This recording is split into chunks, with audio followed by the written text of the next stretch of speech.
قالوا يا موسى إما أن تلقي وإما أن نكون أول من ألقى قال بل ألقوا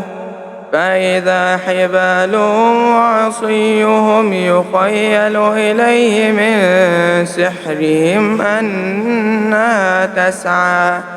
فأوجس في نفسه خيفة موسى قلنا لا تخف إنك أنت الأعلى وألق ما في يمينك تلقف ما صنعوا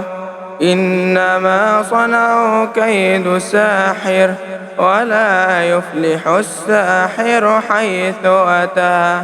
فألقي السحرة سجدا قالوا آمنا برب هارون وموسى قال آمنتم له قبل أن آذن لكم إنه لكبيركم الذي علمكم السحر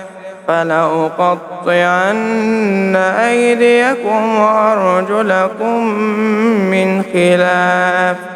ولأصلبنكم في جذوع النخل ولتعلمن أينا أشد عذابا وأبقى